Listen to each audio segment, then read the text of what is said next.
first-century rabbi takes his place against a backdrop of religious stagnation and in the face of Roman imperial oppression, declares an unsettling manifesto of his own.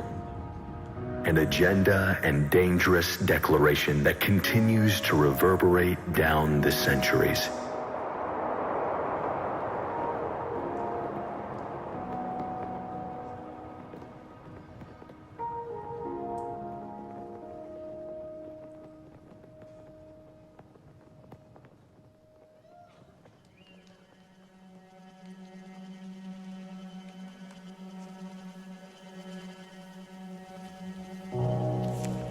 In the ancient world, the term Lord was a courtesy title for social superiors, but at its root meant ruler.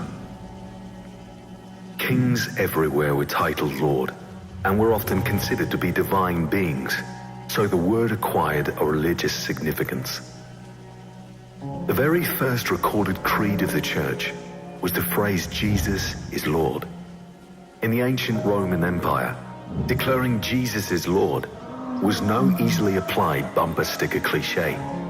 This seemingly innocuous statement put the Church on a collision course with the Roman Empire, who saw Caesar alone as Lord.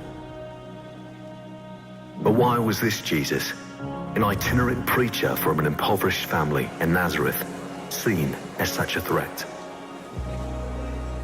Jesus was not a man looking to wage war against the empire. He had no history of violence.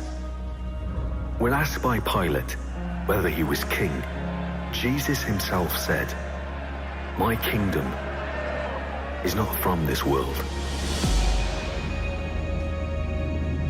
And yet Jesus was perceived to be dangerous by both the religious leaders of the day, who threw up their hands and cried, "It's out of control. The world's in a stampede after him," and by Pilate, the provincial governor who abandoned his plan to release Jesus when he was told, "If you release this man, you are not Caesar's friend. Everyone who makes himself a king opposes Caesar." It wasn't so much the man who upset the Roman governor, but his ideas. Ideas are powerful because they are the engines of potential change. When gradual change is perceived as positive and in general keeping with the status quo, we call it progress. But radical, paradigm-shifting change is something else. Something far more dangerous. We call it revolution. Jesus called these revolutionary ideas the kingdom of God.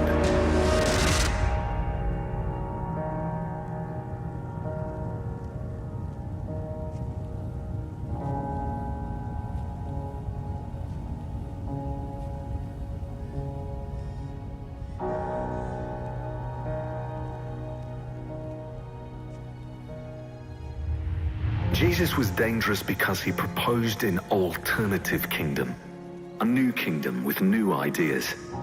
What then does this mean for how we approach a text like Jesus' own Sermon on the Mount? How shall we live if we discover them to be the very same ideas that the one we call Lord was crucified for?